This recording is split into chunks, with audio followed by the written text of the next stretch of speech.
जय श्री राम। यहाँ तक की रामायण कथा मैं कह चुकी हूँ। आगे की कथा इस प्रकार है। श्री सीताराम संवाद।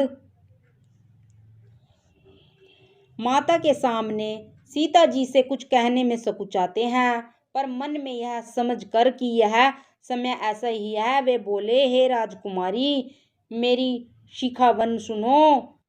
मन में कुछ दूसरी तरह न समझ लेना। जो अपना और मेरा भला चाहती हो तो मेरा वचन मानकर घर रहो। हे भामिनी, मेरी आज्ञा का पालन होगा। सास की सेवा बन पड़ेगी। घर रहने में सभी प्रकार से भलाई है। आदर पूर्वक सास ससुर के चरणों की पूजा करने से बढ़कर दूसरा कोई धर्म नहीं है। जब जब माता मुझे याद करेगी और प्रेम से व्याकुल होने के कारण उनकी बुद्धि भोली हो जाएगी, हे सुंदरी, तब तब तुम कोमल वाणी से पुरानी कथाएं कह कह कर इन्हें समझाना। हे सुमुखी, मुझे सैकड़ों सौगंध हैं। मैं यह स्वभाव से ही कहता हूँ कि मैं तुम्हें केवल माता के लिए ही घर पर रखता हूँ। मेरी आज्ञा मानकर घर पर रहने से गुरु और वेद के द्वारा सम्मत धर्म के आचरण का फल तुम्हें बिना ही क्लेश के मिल जाता है। किंतु हठ के वश होकर गालव मुनि और राजा नहुष आदि सब ने संकट ही सहे। हे सुमुखी, हे सायानी, सुनो, मैं भी पिता के वचनों को सत्य करके शीघ्र ही लौटूंगा। दिन जाते देर नहीं लगेगी। हे सुंदरी, हमारी यह सीख सुनो। हे वामा, यदि प्रेमवश हट करोगी तो तुम परिणाम में दुख पाओगी। वन बड़ा कठिन और भयानक है। वहां की धूप, जाड़ा, वर्षा और हवा सभी बड़े भयानक हैं। रास्ते में कुशल कांटे और बहुत से कंकड़ हैं। उन पर बिना जूते के पैदल ही चलना होगा। तुम्हारे चरण कमल कोमल और सुंदर हैं और रास्ते में बड़े बड़े दुर्गम पर्वत हैं। पर्वतों की गुफाएं, खो, नदियां, नद और नाले ऐसे अगम्य हैं और गहरे हैं कि उनकी ओर देखा तक नहीं जाता। रीछ, बाघ, भेड़िए, सिंह और हाथी ऐसे शब्द करते हैं कि उन्हें सुनकर धीरज भाग जाता है। जमीन पर सोना, पेड़ों की छाल के वस्त्र पहनना और कंद मूल फल का भोजन करना होगा। और वे भी क्या सदा सब दिन मिलेंगे। सब कुछ अपने अपने समय के अनुकूल ही मिल सकेगा। मनुष्यों को खाने वाले निशाचर फिरते रहते हैं। वे करोड़ों प्रकार के कपट रूप धारण कर लेते हैं। पहाड़ का पानी बहुत ही लगता है। वन की विपत्ति बखानी नहीं जा सकती। वन में भीषण सर्प, भयानक पक्षी और स्त्री पुरुषों को चुराने वाले राक्षसों के झुंड रहते हैं। वन की याद आने मात्र से धीर पुरुष की भी डर जाते हैं। फिर हे मृगलोचनी, तुम तो स्वभाव से ही डरपोक हो। हे हंसगमनी, तुम वन के योग्य नहीं हो। तुम्हारे वन जाने की बात सुनकर लोग मुझे अपयश देंगे। मानसरोवर के अमृत के समान जल से पाली हुई हंसनी कहीं खारे समुद्र में जी सकती है। नवीन आम के वन में विहार करने वाली कोयल का क्रील के जंगल में शोभा पाती है। हे चंद्रमुखी, हृदय में ऐसा विचार कर तुम घर ही पर रहो। वन में बड़ा कष्ट है। स्वाभाविक ही हित चाहने वाले गुरु और स्वामी सीख को जो सिर चढ़ाकर नहीं मानता, वह हृदय में भरपेट पछताता है और उसके हित की हानि अवश्य होती है। प्रियतम के कोमल तथा मनोहर वचन सुनकर सीता जी के सुंदर नेत्र जल से भर गए।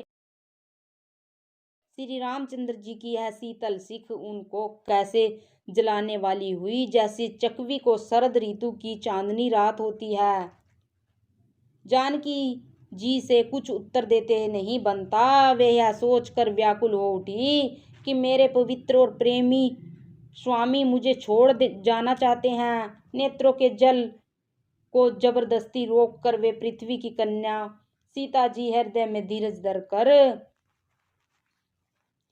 सास के पैर लगकर हाथ जोड़कर कहने लगी, हे देवी, मेरी इस बड़ी बारी ठिठाई को क्षमा कीजिए। मुझे प्राणपति ने वही शिक्षा दी है जिसमें मेरा परम हित हो, परंतु मैंने मन में समझकर देख लिया कि पति के वियोग के समान जगत में कोई दुख नहीं है।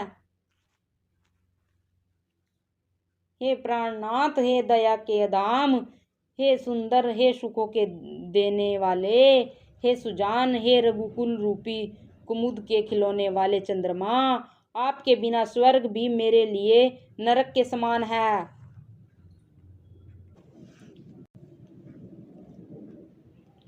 माता पिता बहन, प्यारा भाई, प्यारा परिवार, मित्रों का समुदाय, सास ससुर, गुरु, सज्जन, सहायक और सुंदर, सुशील और सुख देने वाला पुत्र, हे नाथ, जहाँ तक स्नेह और नाते हैं, पति के बिना स्त्री को सूर्य से भी बढ़कर तपाने वाले हैं। शरीर, धन, घर, पृथ्वी, नगर और राज्य, पति के बिना स्त्री के लिए यह सब शोक का समाज है, भोग रोग के समान है, गहने बाहर रूप है और संसार यम यातना के समान है। हे प्राणनाथ, आपके बिना जगत में मुझे कहीं कुछ भी सुखदाई नहीं है। जैसे बिना जीव के देह और बिना जल के नदी, वैसे ही हे नाथ बिना पुरुष के स्त्री है। हे नाथ, आपके साथ रहकर आपका शरद पूर्णिमा के निर्मल चंद्रमा के समान मुख देखने से मुझे समस्त सुख प्राप्त होंगे। हे नाथ, आपके साथ पक्षी और पशु ही मेरे कुटुंबी होंगे, वन ही नगर और वृक्षों की छाल ही निर्मल वस्त्र होंगे और पर्णकुटी ही स्वर्ग के समान सुखों की मूल होगी। उदार हृदय के वन देवी और वन देवता ही सास ससुर के समान मेरी सार संभार करेंगे और कुशा और पत्ते की सुंदर साथरी ही प्रभु के साथ कामदेव की मनोहर तोषक के समान होंगी। कंदमूल और फल ही अमृत के समान आहार होंगे और पहाड़ ही अयोध्या के सैकड़ों राजमहलों के समान होंगे। क्षण क्षण में प्रभु के चरण कमलों को देख देख कर मैं ऐसी आनंदित रहूंगी जैसे दिन में चकवी रहती है। हे नाथ, आपने मन के बहुत से दुख और बहुत से भय, विषाद और संताप कहे, परंतु हे कृपा निधान, वे सब मिलकर भी प्रभु के वियोग के लवलेश के समान भी नहीं हो सकते। ऐसा जी में जानकर हे सुजान शिरोमणि, आप मुझे साथ ले लीजिए, यहाँ ना छोड़िए। हे स्वामी, मैं अधिक क्या विनती करूं, आप करुणामयी हैं और सबके हृदय के अंदर की जानने वाले हैं। हे दीन बंधु, हे सुंदर, हे सुख देने वाले, हे शील और प्रेम के भंडार, यदि अवधि तक मुझे अयोध्या में रखते हैं तो जान लीजिए कि मेरे प्राण नहीं रहेंगे।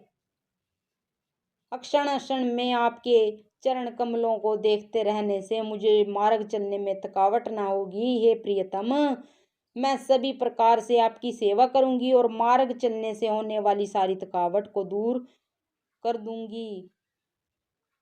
आपके पैर धोकर पेड़ों की छाया में बैठकर मन में प्रसन्न होकर हवा करूंगी। पसीने की बूंदों सहित श्याम शरीर को देखकर प्राण पति के दर्शन करते हुए दुख के लिए मुझे अवकाश ही कहाँ रहेगा।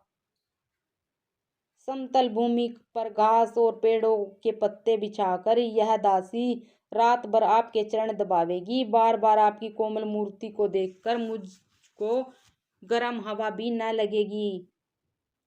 प्रभु के साथ मेरी ओर देखने वाला कौन है? जैसे सिंह की स्त्री को खरगोश और शियार नहीं देख सकते, मैं सुकुमारी हूँ और नाथ वन के योग्य है। आप तो तपस्या उचित है और मुझको विषय भोग।